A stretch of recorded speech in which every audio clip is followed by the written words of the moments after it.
Good morning, sunshine. I spent so many hours. So many hours. There's John Carroll and Whit and John. They're hunting for bunnies. It's the only way we can try to remain calm. This is going to be fast. But I just had to let you guys know, like, do I ever lose my shit? 100,000,000% I lose my ever loving shit. And last night was one of those moments multiple times. And I think that it just shows the realness and also maybe some application for ourselves. So as you guys jump on, say good morning, sunshine. I know this is way early, so people watch later.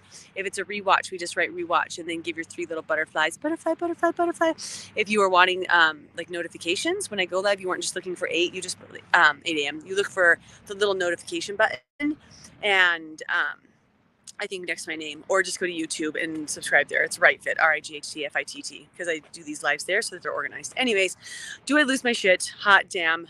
You should have seen me last night. So I shared yesterday about what was going on, and they're still trying to manage our DI. Honestly, like in everything that we're going through, I mean, getting ready for the chemo port and his first chemo and steroids and everything today. And naturally, we don't like know what his feelings are going to be after that. But like of everything, managing his DI has been the most challenging thing for us to try to figure out. And the medication is like super erratic and it's not working how they want it to work for him. So like when they give him a quarter dose, it lasts for like 6 hours, and then we give him a half dose and it will last for 6 hours, and then we'll give him 0.75 and it'll last for 6 hours, and then we give him a quarter and it lasts for 10. So they have to figure that out, right? So anyways, last night they ended up admitting us to the hospital because his sodium level was low and they want to monitor sodium before he gets surgery this morning. And we're like super thankful about it, right? We're thankful that they're taking care of him. We're thankful that, for so many different things. We're like silly and goofy when we're coming in. The nurses are like, oh my gosh, like people don't walk into oncology like telling jokes, right? So we're on the oncology floor this time. And so it's just like odd for them. And like we're in great spirits. So we're hanging out, and then all of a sudden they're like, okay, no drinks, like water restriction. And his water restriction doesn't start until 6:30 a.m. this morning for his surgery, right? Or whatever, 6 a.m. It doesn't start until like just a little bit ago. And I'm like, I don't understand. Like he's doing the proper things. He's feeding himself correctly. The second that you limit his drinks, my baby freaks the ever loving shit out. And as he should. So, and I'm going to explain my freak out too, but imagine this, you guys. All right. So he, for 3 weeks, Whit and John was able to keep himself alive by drinking water, because the hormone he doesn't make the hormone that tells him to stop peeing, right? So he's peeing, which is dangerous. If you guys pee out all your water and you don't have water in your body, it's super dangerous. So his little body is so smart, so he's actually drinking enough to sustain the amount of pee, and he keeps himself alive for like 3 weeks, right?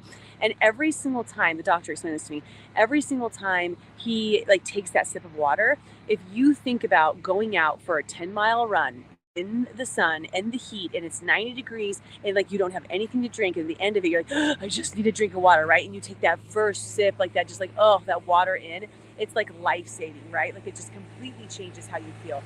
That's how he felt every time he took a sip of water for weeks, and not just once a day, but hundreds of times a day. So his association with water and safety is huge right now, and we've been working on breaking that, and he's done a great job. Like he's not obsessed with water. He's been doing a great job of drinking minimally. But when you remove it from him, it scares him so much. In addition, like you can see him right now, he's just yelling, drink, drink, drink. I'll show you. I don't know if I can flip.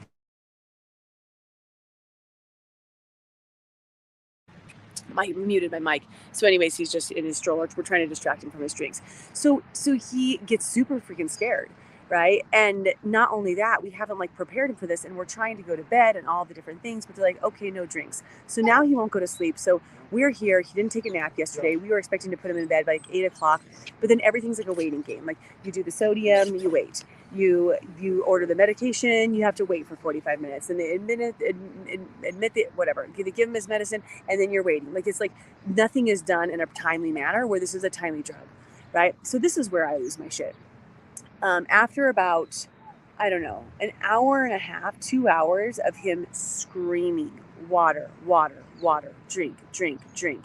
And the nurses and doctors don't understand DI. In fact, when I talked to our DI doctor yesterday, our endocrinologist, I talked to her yesterday, and she's like, when you guys go to the hospital, you're going to have to explain his DI to them, because they're not going to have any idea. Nobody knows how to operate it. He's one of 2,500 children in the U.S. that have it. Like, they don't get it. They don't know how to work it, right? So here we are, the doctor's just following orders, the nurse is just following orders, they're doing their best, but then we don't get to talk about endo, we don't get to talk to endo. And at this point, you guys, I am furious because I've had close connection with our endocrinologist for the last 4 days, and now all of a sudden they restrict his water, they don't tell us why, it doesn't make sense, nothing's wrapping up in my brain, we don't know why he's screaming his face out, and I literally lose it. I lose it last night multiple times. And I was thinking about you guys and just all of my teachings, you know, and about what I talk about for getting gratitude in those moments, those crazy moments of adversity.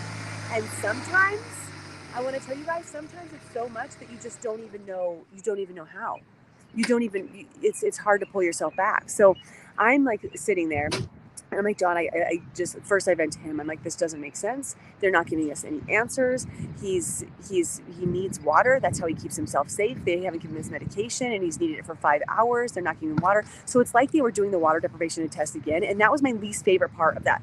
And not like anything, like that was the worst part of the last experience. And all of a sudden, unexpected, we're doing this miscellaneous water deprivation test, basically in the middle of the night with no answers, no tests, no conversation. So I'm super, super angry. We can walk. 137. That's good. It's better. So then she might want us to head back up there as my guest. But let me finish this. So at first I complained to John. He's like, I know, and he needs to keep me calm. So but this time I was like, I have to go. Like, I can't watch them torture him again. So finally he falls asleep, but now they're going to have to come in to give his medication, and they're going to wake him back up, and they're going to start all over, which is exactly what happened. So I go to my like couch, and I'm trying to lay there to go to sleep. I don't go to sleep. I'm just laying there crying, right? And I'm trying to do my gratitude. Right? I give gratitude for this moment, for this exact moment. And I'm like, I don't fucking give gratitude for this moment. I don't give gratitude for this moment. Right? Not for this exact moment. Can I find other things that I'm grateful for around me? But I wasn't in an emotional state that I even wanted to be pulled from that. I was so angry. And they come in, they wake him up, just like I said. He gets pissed off again. We start the whole process again. He's screaming. About another hour later, I go out, and I'm like, it wasn't kind. The words that came out of my mouth okay, let's go. To everybody around me, and I said, I understand you guys are just doing your job, but this doesn't make any bleepy sense. Like John was cussing yesterday, like I was cussing, like this doesn't make any sense. I am down on the floor, head in my hands, like bawling my eyes out, and this woman's just like, oh shit, like we need to get something like this. I don't know. I'm like, I'm ready to just leave the hospital. I'm ready to just pick up my baby and just walk out and be like, try to chase me. What are you gonna do? Right? I'm like, it's not great. And you know, then they finally got the nurse on the line, the endocrinologist on the line, and we got to have a conversation about it. We figured out some solutions with it, and I got to have the peace of mind of conversation to understand what was going on. And I wanted to share this because one of the pieces of this, hi big boy, you want ice? Okay, after a little bit, we have to have a surgery real quick first, okay? And after I was able to get some explanations and have more understanding, I was better, right? We got him calm. We gave him a couple ounces of water. We got him to sleep. And then this morning, I expected this. I know why we're doing NPO right now. I know why he's not drinking. We're getting prepared for surgery. So one thing that I had this realization of is when I do, like, I'm so thankful for this moment, for this exact moment.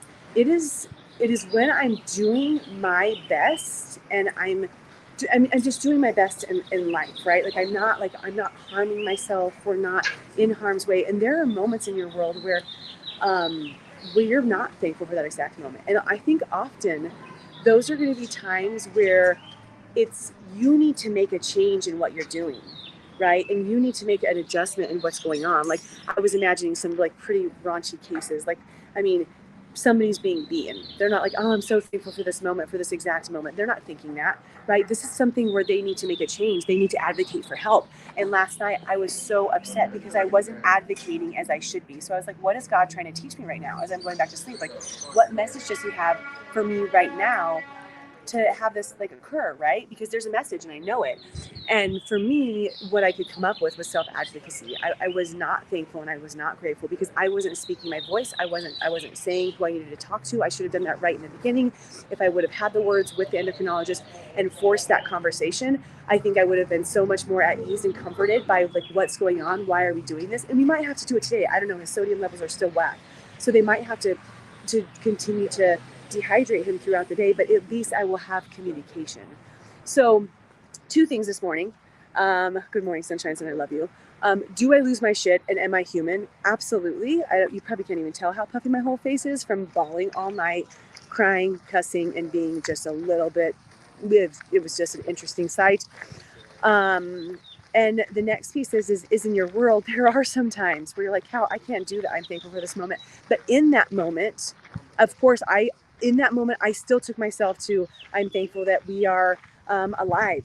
I mean, it was like a stretch, right? I'm thankful that Quincy's at home safe and my babies are at home safe. I'm thankful. So I was thinking of those things, but really my heart wasn't on those things. If your heart's not in your gratitude, it's not going to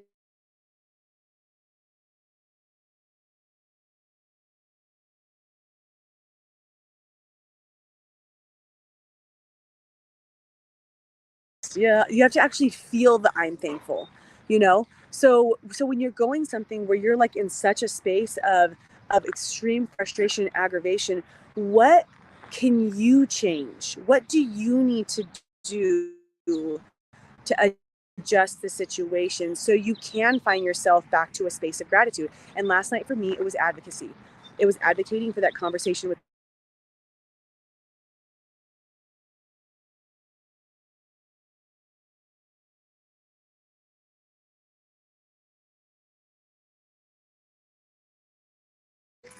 so whatever's going on in your world, you guys, that's just something that I wanted to share with you this morning. We always end with a commitment, right? So and prayers.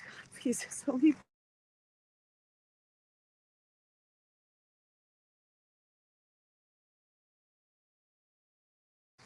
I pray that his sodium levels get in check and his DI medication gets controlled, because I'm losing my mind a smidge.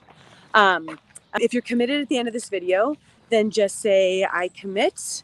And this would be really, you guys, to acknowledging those challenging moments and just trying to recognize what you could do different to get back to a space of gratitude.